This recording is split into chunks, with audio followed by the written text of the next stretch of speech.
Hello, everyone, and thank you for checking out the Before the Snap podcast. We are back once again. Unfortunately, we were unable to do the draft recap that we wanted to do Thursday night, but it's okay because we're here now and we're ready to talk some NFL draft.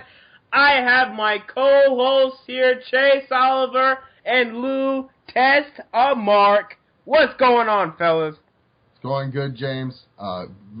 Even though this draft didn't have the most talent, very exciting NFL draft. Very exciting indeed. I agree. I thought that the fact that the NFL and the NFL Network and ESPN were all able to get on the same page and not divulge picks, not tip the pick off for the draft in the first round made it that much more exciting. A lot of moving, a lot of shaking. Thought the draft was great. I really enjoyed it. Yep, absolutely. And we want to talk about winners and losers. Let's start with the winners. Teams, players, whatever. Who won in this draft? Well, we have to discuss the biggest winner of them all, E.J. Manuel being the first quarterback taken in this draft. Not Geno Smith, not Ryan Nassib, not Matt Barkley, not Mike Glennon. It was E.J. Manuel. And you know what? I say the Buffalo Bills, a lot of people are critiquing this draft of the Buffalo Bills really, really harshly. But I feel for the first 3 rounds, the Buffalo Bills, to me, looked like they knew what they were doing. They got E.J. Manuel. They got their quarterback. Not only that, they supplied Robert Woods for him. They got that kid out of Texas who is blazing fast. They got a middle linebacker to fit their middle linebacker needs and Kiko Alonso from Oregon. In all honesty, I thought the Buffalo Bills, in the early portion of this draft, did really good. Day 1 and day 2, they did good. Day 3, and it was kind of rough beat for the Buffalo Bills. But for me personally, when you get a new quarterback and you surround him with new weapons that you basically needed, and you get yourself a middle linebacker that's a need on your chart, I give the Buffalo Bills a win here. I thought they were very, very good in this draft. I feel a lot of people underplayed the Bills a little bit.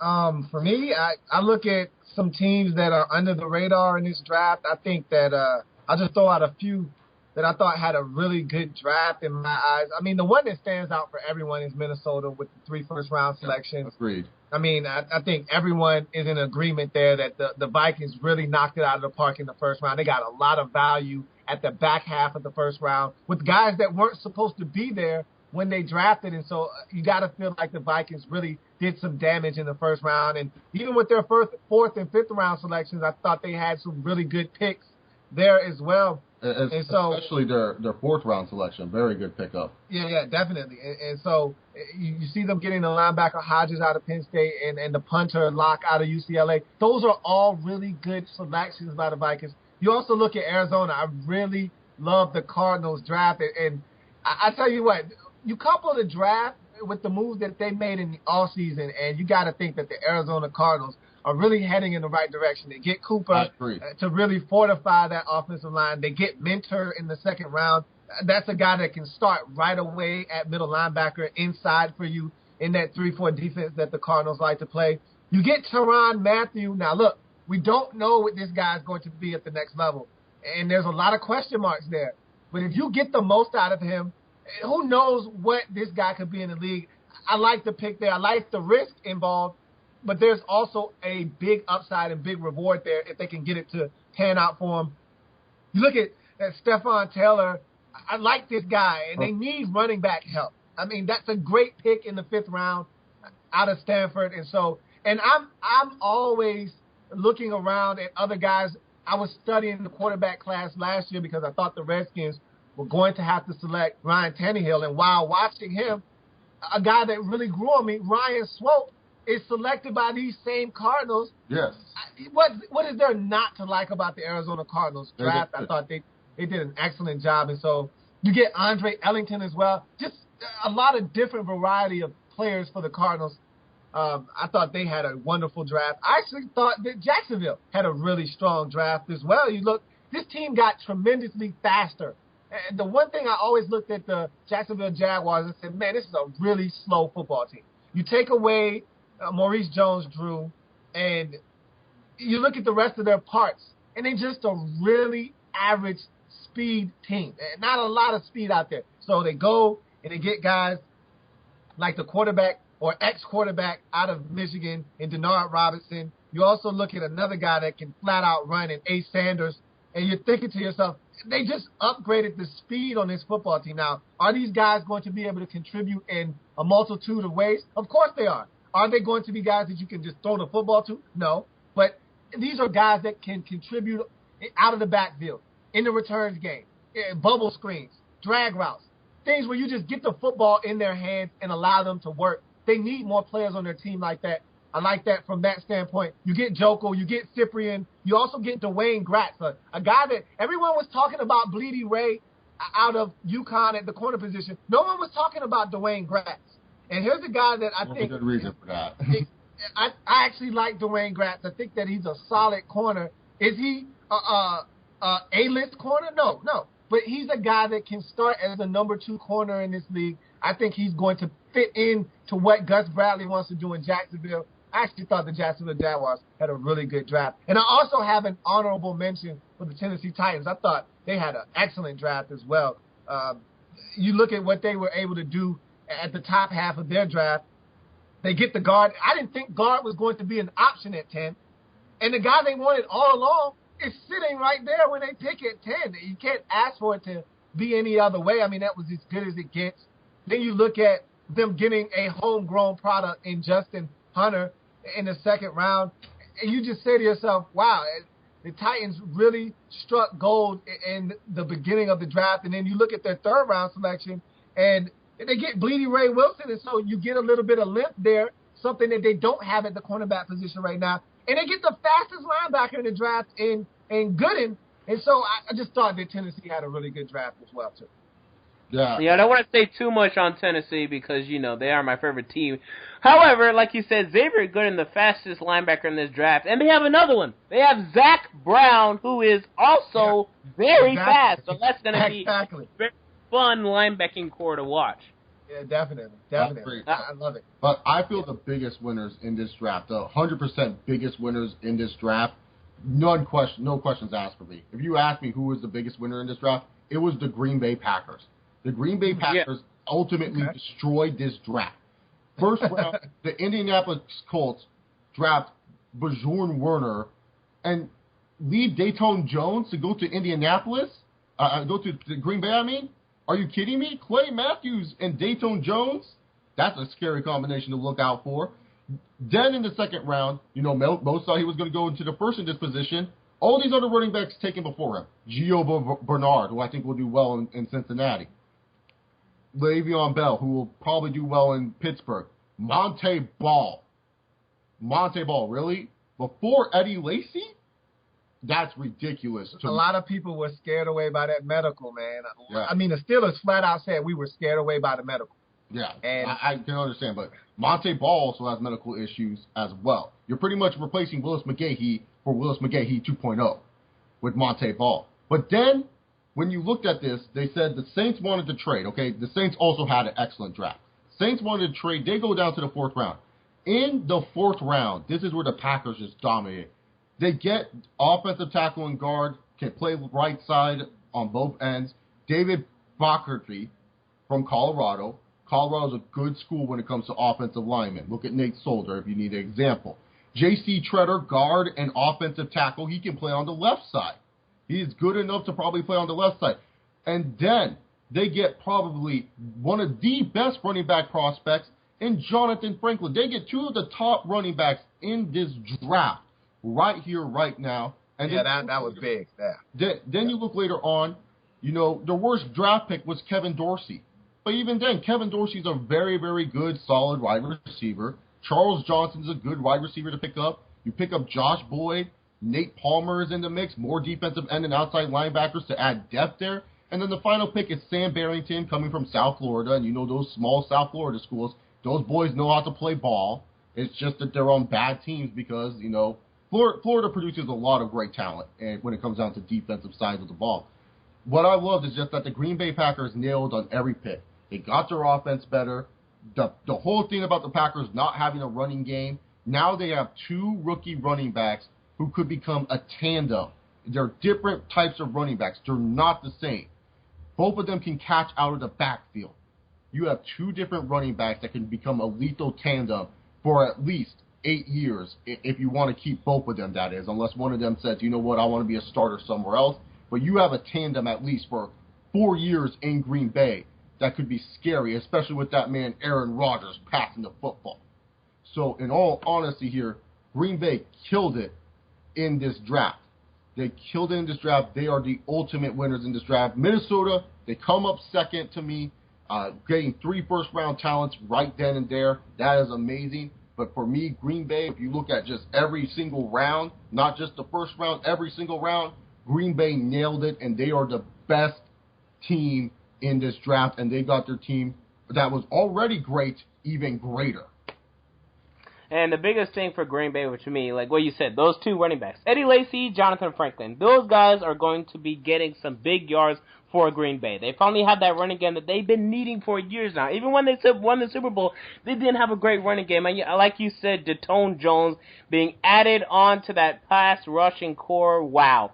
But a team that you guys haven't really said, Baltimore Ravens. I think the Baltimore Ravens had a good draft. They take Matt Elam with the first round pick, then they go second round, take Arthur Brown, and then John Simon in the third round. Those are not pretty bad replacements for Ed Reed, Donnell Ellerbe, and Paul Kruger. Those are some pretty good replacements that the Baltimore Ravens had there. Arthur Brown's a great replacement for Ray Lewis. I think Arthur Brown's a great talent. I just feel people were afraid of his injury.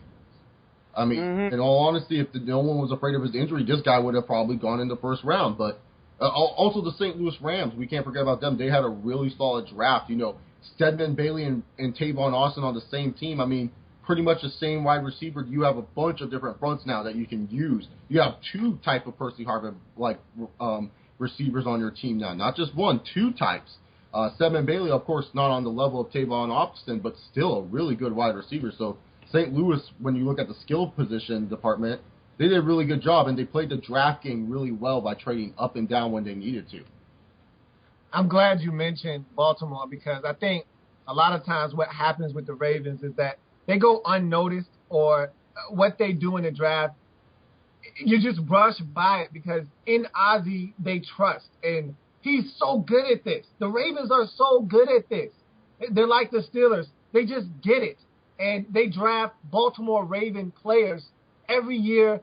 It's like a machine, and they don't get it wrong. And so every year you expect the Ravens to be at the top of the list in terms of best drafts, and so they go unnoticed. And I'm glad you mentioned them because they shouldn't go unnoticed because they did have a really good draft. And also the San Francisco 49ers, another great team that got a lot better. And they didn't have any big, great needs. I mean, they did need another safety there. But then after that, I mean, the needs were just very minimal. And they still found a way to have a great draft. And it's really going to be scary, the 49ers and Seahawks this year. We're going to see what happens. Now we want to talk about the losers. The losers in this draft, the teams that really didn't impress at all. What are you guys' thoughts on those teams? Chicago Bears. Really? Kyle Long. The Bears. They don't even know if this guy can play right guard or tackle. They don't even know if he fits the blocking zone scheme that Mark Trestman wants to run. Kyle Long is your first pick. And then I know John Bostic is a good inside linebacker. I'm not saying he's bad. But, hello, Chicago. What did San Diego do? They knew that they needed an inside linebacker, so what did they do? They went to go get Manti Te'o. Okay, yeah, San Diego got Manti Te'o. Doesn't that make you think, maybe we should creep up and grab a Kevin Minter? And then not only that, you let another team draft Arthur Brown. You could have gotten Arthur Brown as your inside linebacker. And let's not also forget, you let Keenan Allen pass you by. Keenan Allen somehow gets picked up in the third round by San Diego. You let Keenan Allen pass you by. What is it with Bill Emery having a hard-on for all these SEC players? What is it that Phil Emery needs to always draft players who have played in a program for 4 years? It is ridiculous. Enough of it. Phil Emery should be fired if the Bears do not make the playoffs. He's terrible at this draft game. He is very, very terrible. He only looks at players who have played 4 years after college. He doesn't look at players who've only played 3 years. If you're a junior, good luck trying to get drafted by Phil Emery, because in the past, when it comes down to Matt Forte. But when you think about it, Brandon Marshall, who was drafted in the 4th round in his draft, great wide receiver for the Bears. But the Bears gave up 2 third-rounders for him. Yeah, I know most teams would say, I would do the same. I would give 2 third-rounders. But when you think about it, if Brandon Marshall was drafted in the 4th round, and if Keenan Allen fell to the 3rd round, wouldn't that mean that Keenan Allen could actually be as good as Brandon Marshall, and you could have probably drafted a younger wide receiver that has no attitude problems that Brandon Marshall clearly shows? The Bears are losers to me. They are losers, along with another team. I'm going to rant on that team later. I want the other boys to talk right now, but I will rant on the certain team. And I'm pretty sure Lou will say their names. I don't know if he will, but I will rant about them later because it's ridiculous what they are doing. But the Bears, fat losers to me. I mean, later in the draft, the Bears did better, but still, losers. Well, I'll leave that rant to you later. For me, I also had the Bears on my list. Look, I don't like to call anyone's draft a loser. It's too early to start calling names on drafts. What I will say is it's questionable. I have questions about the Bears draft. The 1st round pick for me, head scratcher. It was a Scooby-Doo moment for me. What are you doing? I'm confused. How long? Really? At 20? All the picks that you could have made, and you select him? Look, I know the bloodlines are there, yada, yada, yada. I wasn't in love with the pick, but I do echo a lot of what you said. I really wasn't a big fan of the Bears draft. A lot of questions there for me. I do like the Kasim Green pick, though. I do like that pick a lot, but there's a lot of question marks with that Bears draft. A draft for me that I really can't wrap my brain around either is the Jets. Yeah. And look, I like the players you got in the 1st round, but the defense wasn't your biggest issue. It wasn't your chief issue last year. Your offense was abysmal, and you did absolutely nothing to address that. So you go and get Geno Smith in the 2nd round. Who is he throwing the football to, though? Okay, and you trade for Chris Ivory. That's great. But what does your offensive line consist of? It's aging. You're losing guys on this offensive line as we speak. You didn't do anything to address the glaring needs on your offense. And you just spent a lot of time on the defensive side of the football. I was lost, and I needed help to understand. I needed clarity. What's the direction? What are you doing? Did Rex Ryan just receive a 5-year extension? Because he seems like he's really comfortable right now. It just seems like the Jets don't have any direction. I'm confused because the draft didn't seem to me of a desperate coach trying to save his job. It seemed like a guy who just got hired and he's trying to implement his plan and get his guys in place. And that's so far from where we are with the Jets, or at least that's how I see it. And so I was confused by the Jets and their draft. And so that to me was another questionable draft for me. I'm baffled by this team. I'm completely baffled. I mean, it's worse enough that they didn't have a 2nd-round pick because they decided to take Josh Morgan in the supplementary draft last year. But then they kept trading back and back and back. And I'm like, what are you guys doing? And that's the Cleveland Browns. I don't understand it at all. At all. It mind boggles me that they only decided to take 5 players in this draft, and 3 of those players are in round 6 or 7. You have Bartavius Mingo, who I'm not a big fan of. Maybe there's a lot of you out there who love Bartavius Mingo. I'm not a fan. Especially since they already got Paul Cougar. So maybe they're saying, okay, we can have this lethal pass rush. But with D. Milliner there, you gotta take him. You gotta take D. Milliner there. They go 3rd round, they take Leon McFadden. Okay? San Diego State. Sure, he's feisty. I mean, he could play along with Joe Hayden pretty well, okay? And then you don't pick again till round 6. I don't understand it. You need to win now. You can't be worried about winning in 2014. Oh, we have all these picks for 2014. Rob Chudzinski. You don't know if you're going to be back for 2014. I like the way the Browns look right now, but you never know. All it takes is Brandon Weeder to stink, and then you have nothing. I just don't understand it. I mean, the Cleveland Browns, it baffled me why they did not take a win-now approach, which is the approach that they needed to take. I mean, I don't understand why that approach was not taken. And bouncing off of the New York Jets, Sheldon Richardson, really? I mean, why does Rex Ryan love these defensive players? We all know he's a defensive coach. But Lou, you said it perfectly. The offense is a problem. It's been the problem for years.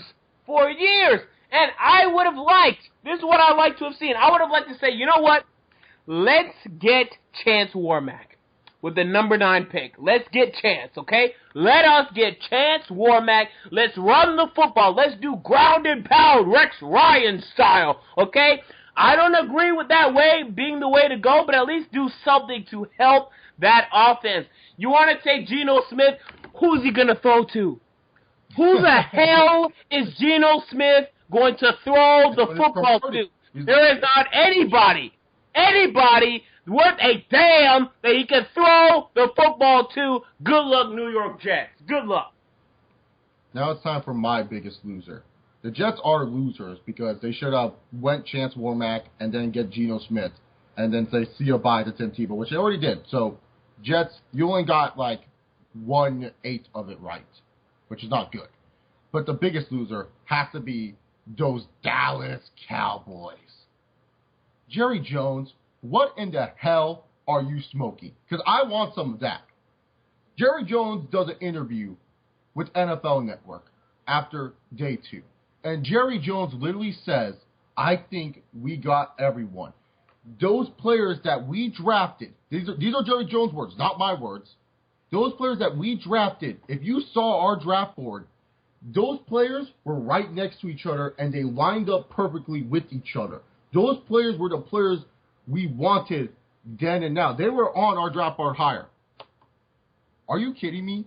You're at the 18th pick. Sharif Floyd is falling. You need a new defensive tackle. And what do? You trade out of it with the 49ers, and you're at pick 31. Sharif Floyd is taken. So what are you going to do? Well, there's still Jonathan Cipher in there. There's still, Matt Elam there. There's a lot of other players out there that you can take. You need a safety. You draft an offensive lineman in Travis Frederick, who is rated a 3rd to 4th round player at best, as your first pick in this draft. Are you kidding me? Travis Frederick? Center's not even your biggest need. It's offensive tackle that you need help with. Get Doug Free out of there. He's terrible, garbage, piece of crap. You pick him. And then not only that, you come back in the second round. In the second round, you pass up on a bunch of free safeties and cornerbacks that were being taken off this board right here and now. Instead, you draft Gavin Escobar, tight end from San Diego State. I get it. Jason Witten's not getting any younger. You lost John Phillips and he's gone. But really? Was this such a big need that you needed to draft him? That you need to draft Gavin Escobar? You still have Jason Witten. You still have that man beast over there. Why are you drafting Gavin Escobar? So he can learn under Jason Witten and not do anything afterwards? And then Terrence Williams. Okay, yes, you guys have no slot wide receivers, but do you realize you still have Dez Bryant and you still have Miles Austin? And not to mention, you could have chosen maybe a Larry Warford in this area or maybe a Terran Armstead. Someone to help out protect Tony Romo, because guess what? Terrence Williams ain't going to do anything for you guys unless Tony Romo is protected. Then you go on to in the second round, J.J. Wilcox, your best fucking pickup. This is the best pickup of the draft. Yeah, good job, Cowboys. You made something right. B.W. Webb. I'm not a fan of B.W. Webb. I don't really think he's that great. But hey, you know what? Maybe he's a good, change of pace corner, comes in every once in a while corner. Joseph Randle. How is Joseph Randle going to succeed if DeMarco Murray can barely run the football with the offensive line that he has now? And how do you replace DeMarco Murray is a guy who gets injured a lot. And so you're going to replace him with a smaller back and Joseph Randle? Are you kidding me? What are you thinking there? Let me tell you, Dallas, the only reason why you guys did this draft is because you guys wanted to help Tony Romo as much as possible. You weren't thinking about your needs. You weren't thinking about what was best to get you guys to win some more football games. No, you were looking to help protect Tony Romo. You were looking to get Tony Romo every single goddamn weapon he could have. So that way, you hoped that he could win. But guess what, Dallas? You failed at that. There was a bunch of weapons that you could have gotten later on the road. And the one thing that you guys did not even try to do is get a quarterback at least in the 7th round. If you would have at least gotten a Zach Ertz or a Tyler Bray or at least someone, just in case Romo keeps messing up, you can put that guy in and that guy can, play. Instead, you decide to draft Devontae Holloman. An outside linebacker is not your biggest need. You still have most of your outside linebackers on your damn roster. Dallas, you guys are idiots. You guys are the biggest losers I have ever seen. Travis Frederick started it. Devontae Holloman ended. Jerry Jones, you're an idiot if you really thought Travis Frederick was your number 1 pick in this draft. If you're trying to tell me Travis Frederick is better than the likes of a Monty Te'o or an Arthur Brown, a Keenan Allen, a Justin Hunter, and a bunch of names and can go on and on. Hell, even a Gio Bernard or an Eddie Lacy. You're trying to tell me you have Travis Frederick over all that talent.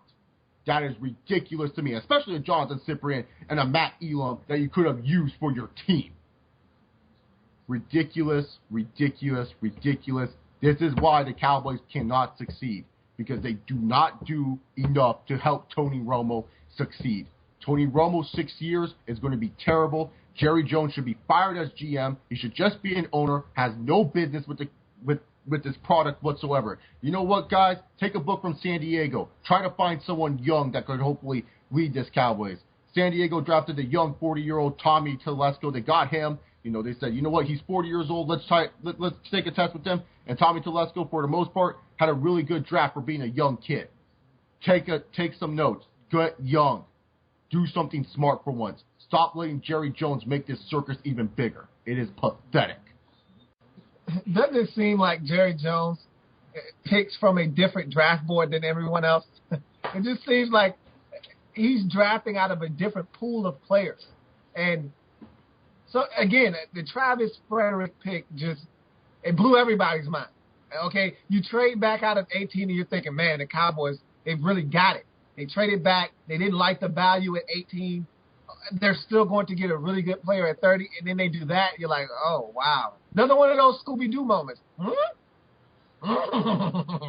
And then you go to their second-round pick, and I thought to myself, okay, you got Witten, and you got James Hanna, who's coming along. Well, why do you need this guy? I'm saying to myself, what's the logic here? I'm lost. Help me to figure out what you're trying to do. And so as much as I wanted to say that they didn't drop the ball in this one, they're another team that did have a very questionable draft in my eyes. And another thing, they picked Travis Frederick. Another center wasn't picked until round 4. That shows how odd Jerry Jones's draft board is when another center isn't picked until Brian Schwenke in round 4.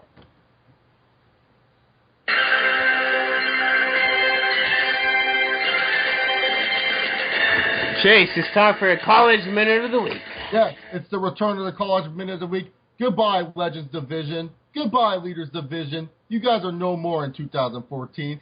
The Big Ten, it's the East and the West Division. Rutgers and Maryland are moving in 2014. 9 conference games for the Big Ten in 2014.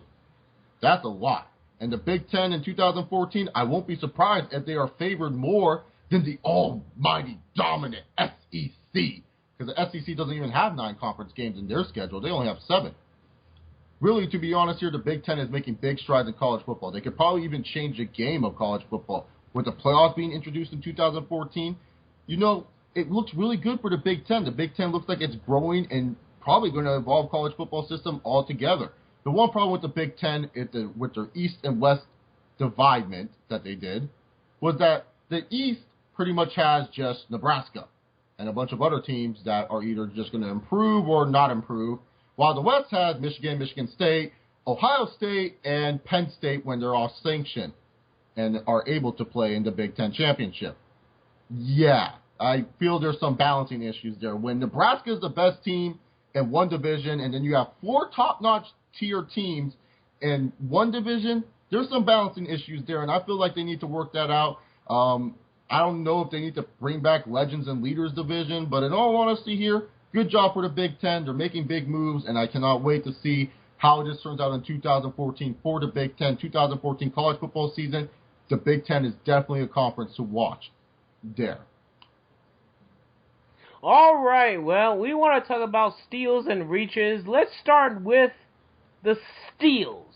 Any thoughts on the steals in this draft? I got a steal. Manti Te'o. He's a steal.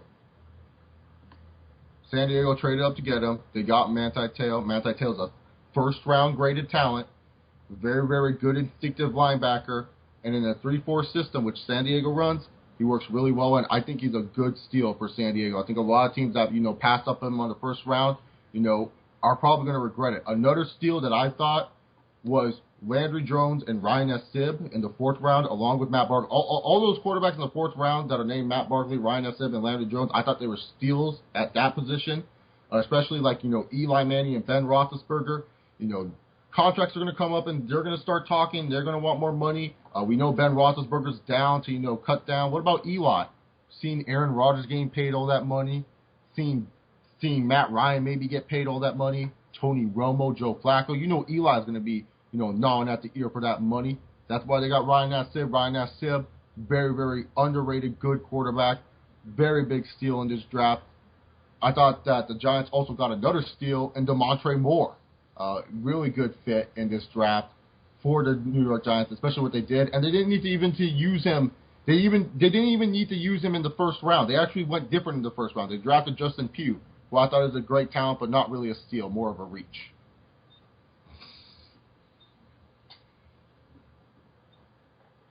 For me, looking at the landscape of the draft, look, Sharif Floyd for me is best value. I mean, the guy is supposed to go at 3. That's what everyone thinks to the Raiders. Raiders trade out of that pick. And I thought James, when it was happening, as it was unfolding, I was thinking about the mock draft and what James had said. And James had hit it square on the head. James said, look, I don't have a good feeling about these defensive tackles. And the Raiders are going to trade out of this pick. And he called it. He said they were going to trade with the Dolphins. That's exactly what they did. Yeah, and the only thing was I thought they were actually going to take him at 12, but they went exactly. And James said, well, it's crazy because they had a chance to take him at 3. They trade back and they still get the same guy they were going to draft at 3. And I was like, that is crazy. That's not going to happen. And as it's unfolding, I'm watching the draft. The only thing I can think of in my head is James saying, and they still get the guy at 12 that they were going to draft at 3. And I'm sitting there and I'm like, man, the Raiders really, they played this thing the best way you could. They get out of the pick. They pick up a second-round pick that they didn't have before the draft started. They're still going to get their guy at 12. And then they draft DJ Hayden out of Houston, the cornerback, and I'm sitting there like, wow, someone's going to luck up and get Sharif Floyd. I'm thinking, okay, the Panthers are feeling good. The Cowboys are feeling good because these are all teams looking for defensive tackle help. All the other tackles come off the board. The Cowboys are sitting there at 18. There's no way Sharif Floyd gets past the Cowboys at 18. And the Vikings are just sitting there salivating, hoping that he gets to them at 23. And what do you know? He falls right in their lap. I mean, they couldn't have played this thing any better. Him being there at 23 just absolutely blew their mind. And it absolutely blew up their draft board because they had no idea he would be there. They probably never even thought to themselves, hey, we have a chance at this guy. And here he is at 23, falling to them, Sharif Floyd. They got some great value there at 23. And so to me, that was one of the best valued picks in the first round, in the whole draft. I mean, that was a really good pick for the Minnesota Vikings. For me. What about you, James? Well, for me, even though I don't like him, I hate this guy pretty much. DeMontre Moore. I mean, I don't like this guy. However, when you're in the 3rd round and he's there, you got to take him. And that's what the New York Giants did. They're going to take DeMontre Moore and they're going to be happy. Arizona Cardinals get Alex Okafor. This is a guy that was second round, and every mock draft I saw. Fourth round pick, Cardinals get him. I mean, there must be some things that we don't know, obviously, but from what I can tell, those are some pretty good steals. And we already know about Sherwood Floyd. I mean, we already know about that. Sherwood Floyd being a big steal here. And for Xavier Rhodes, I knew after the Tampa Bay trade, if he got past the Miami Dolphins, if they did not trade up, he was going to fall. There wasn't going to be another team that was really going to take Xavier Rhodes. So Xavier Rhodes falling all the way down to the Minnesota Vikings doesn't really surprise me at all. I thought that if he went past Tampa Bay, he was going to fall because another team, not any other team after that, really needed a corner. So that one really didn't surprise me. Reaches. Let's talk about biggest reaches in this draft. I'm going to start off here. This is a 4th round pick. But I'm just so shocked that this man was even picked in this draft. And that's Edmund Kuzbila, guard that was drafted by the Carolina Panthers. Who? I mean, this guy was a prospect out of Valdosta State. I never even heard of this guy. I tried to look up stuff on this guy, and he's not even good. I don't know where the Panthers got the balls to draft this guy, but we'll see what's going to happen there. We already talked about Travis Frederick. This guy, I mean, in a lot of teams, he wasn't even the best center on the board. He was taken with the 31st pick, Travis Frederick. The next center was taken at pick 107, Brian Schwenke. And a lot of people believe that Brian Schwenke is better than Travis Frederick. And he was taken 31 overall. That surprised me. Le'Veon Bell, Steelers picked him up. With Eddie Lacy still on the board. With Jonathan Franklin still on the board. With Monty Ball still on the board, they decided to go Bell. That one surprised me a lot. Any other reaches for you guys? James, I'm glad you brought that up. I'm sorry to step on you there, Chase, but doesn't it seem like the Steelers draft the same backs over and over and over again? Like, there's no change of pace back in their backfield. Le'Veon Bell, to me, looks just like Jonathan Dwyer. What are we doing here? It's the same back over and over and over again. They could have got Jonathan Franklin there. That one, to me, stuck out like a sore thumb. One reach in the top in the first round. He's a good corner, but I would have drafted him at 13 is DJ Hayden. It's the Oakland Raiders unknown. I know they like to draft people just because they're like, hey, we're the Raiders. We can do whatever we want. And DJ Hayden was definitely someone that surprised me. He's definitely a reach. It's a great story, his heart and everything, great story of DJ Hayden. We knew he was rising up the draft boards, but even then he had health conditions, and the Raiders drafted him still. To me, that was one of the biggest reaches in this draft. It was like, DJ Hayden, maybe some teams were looking at him, but could he have been taken in the second round maybe from the Raiders? I mean, the Raiders were high enough in the second round to, really kind of take him. I really thought that it was a huge reach for the Oakland Raiders to even risk DJ Hayden at this position. I felt like they could have gone to Sharif Floyd and went back and then got DJ Hayden. But other than that, Oakland didn't really do too bad in this draft. I really do feel that they did reach for DJ Hayden in this situation. This is not a player that you want to reach for. Kyle Long, we already talked about him. Yeah, he's a reach, definitely. Only played 4 games at Oregon. And another one that I thought was a reach, I know this guy has talent. In the 3rd round, Margus Hunt from SMU. I know he's a talent, but I really don't think that he's a guy that, is a 3rd round pick. I really think that he's one of those 4th round picks that you find and he becomes a hidden gem in like 2 or 3 years. But right now, at the 3rd round, when the Bengals could have drafted other players and still got Marcus Hunt in the 4th round, I really felt that was a little bit too high of a reach. And especially, the depth on their defensive ends is already pretty good. They made it better because you're going to have some contracts to sign. But other than that, really, to be honest here, the Bengals could sign most of those contracts because of their cap space they don't want to use because they're trying to save it for A.J. Green. So, in all honesty here, I felt Margus Hunt was a little bit of a reach, but not too bad of a reach. for me, a player that I thought, and it's going to be interesting to watch. Again, I don't really like to say that a team did this or they did that or this is a terrible draft or that because we really don't know. We won't know for about 3 or 4 years how these drafts really look. But I'm going to be very interested to see how Darius Slay, the Detroit Lions draft this guy out of Mississippi State, and his teammate to me is a better cornerback, Jonathan Banks. And you need cornerback help, and you take Slay over Banks. Banks ends up going 7 picks down the road to Tampa Bay. And so it'd be interesting to see how this thing shapes up because the word out was Slay had a meniscus injury, and teams were kind of a little wary about that. I'm not sure if they made the right selection there or not. We'll see. Time will tell. But I thought Banks was the pick there instead of Slay. I think they might have got the wrong Mississippi State corner. We'll see. But that's something I'll definitely be keeping an eye on.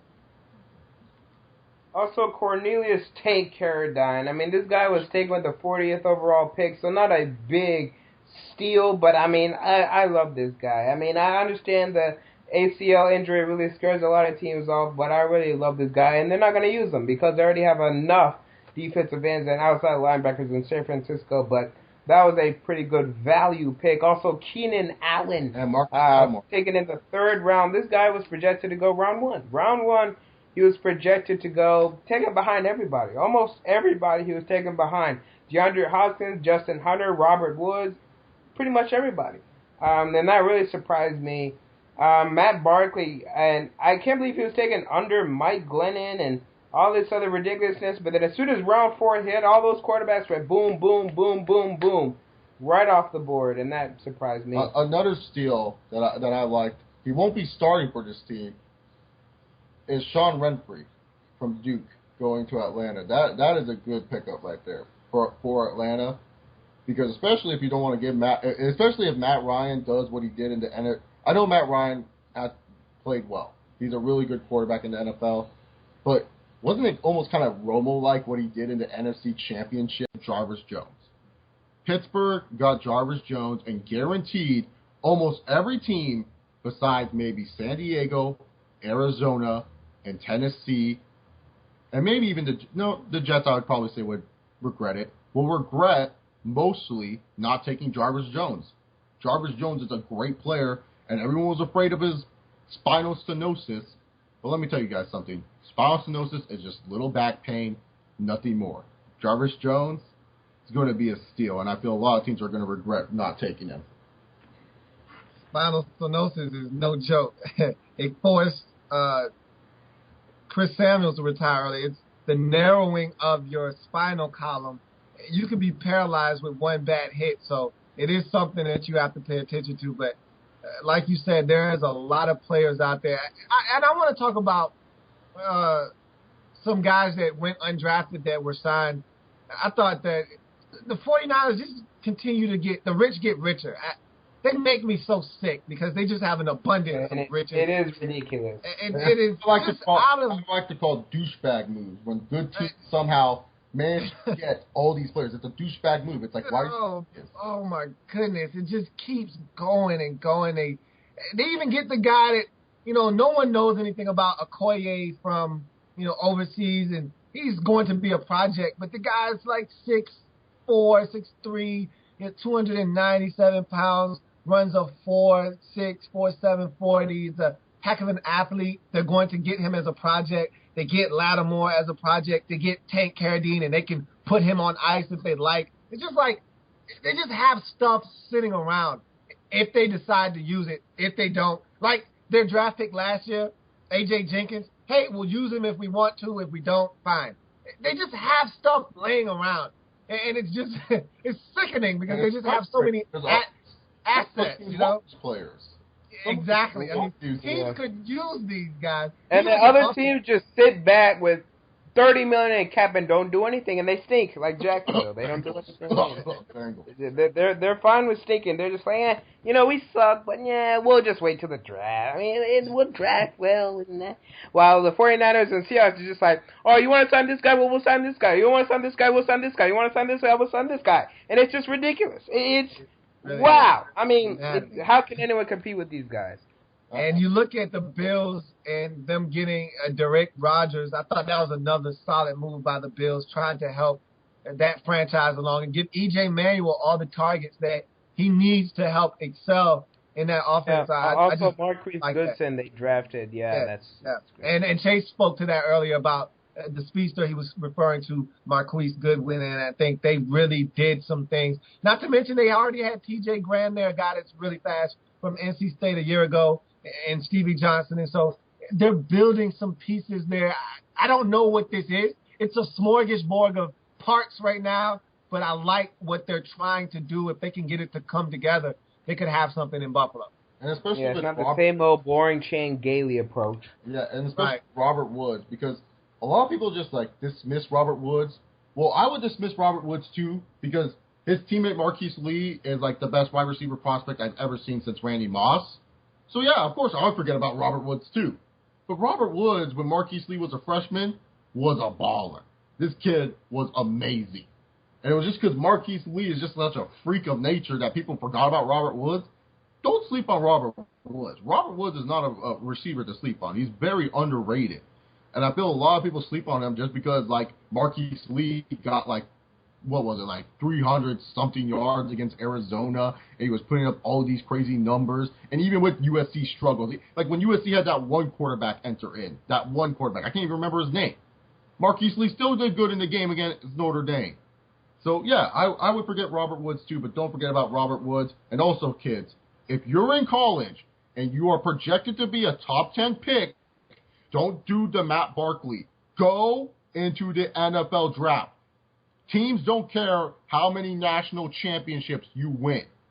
Your school and your college might be happy with you, but teams don't care. Just go. Go to the NFL draft and make your money. Because Matt Barkley, you're missing out on a lot of money because you decided to go back to USC, boy. Yeah, hey, look, that's a cautionary tale right there of how the NFL and draft and scouts can chew you up and spit your behind out. Mm-hmm. And same thing goes for Landry Jones. He had an opportunity to go and strike while the iron was hot. He didn't. And look, that's what happens when guys want to go back to school chasing a national championship. He was better served coming out last year. I'm so glad he didn't come out last year because a dummy like the Washington Redskins might have fell for this sucker. No. They were in love with RG3. I don't think they would have put him that far. Look, I tell you what, the more quarterbacks in that draft, the less we would have been likely to give up the picks that we gave to get what we got. I'm glad he didn't come out. Take that option off the board for me. And look, that's a cautionary tale of what not to do. And look, that guy was going to be possibly a top 5 pick last year. Mm-hmm. And now you look at this man being drafted in the 4th round. Wow. What a precipitous fall that was for one Mr.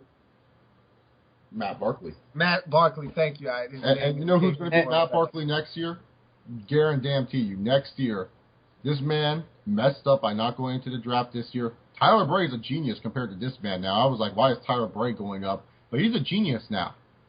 Because Aaron Murray, this is going to happen to you next year. There's better quarterbacks in this draft besides you. And you could have actually been, I believe if Aaron Murray entered in this draft, he could have actually been Buffalo's pick. I think he could have. He would have been the best quarterback in this draft. Yeah, but now I think because he's entering next year's with David Bales, Taj Boyd, Terry Bridgewater, and Johnny Manziel maybe a little bit. Who knows? Aaron Murray, where does he fit? Even Logan Thomas. Logan Thomas might prove himself. And another guy that's actually getting more draft consideration. A lot of people, scouts have been scouting him a lot more, and they've been really impressed with his throws lately. It's A.J. McCarron. A.J. McCarron is getting a lot of consideration. I mean, yeah, if you're an Alabama quarterback, you should go back. I mean, besides Bart Starr and Joe Namath, no Alabama quarterbacks have really been that successful in the NFL. But yeah, you know what? Good job by A.J. McCarron. He's getting recognition. But Aaron Murray, a guy that could have been the best quarterback in this draft. Geno who, EJ who, we wouldn't be talking about them. We would be talking about Aaron Murray in Buffalo. But I feel Aaron Murray next year in this draft will suffer the Matt Barkley effect. I feel that he's going to return to Georgia. Georgia has lost a lot of players on their defense. The receivers, yeah, They don't really have them anymore. Tavares King said, see ya, bye. So in all honesty here, Georgia could end up just like how USC did.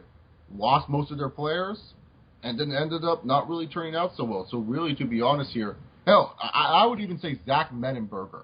Yes, Zach Menenberger from LSU has a better chance at getting drafted before Aaron Murray next year.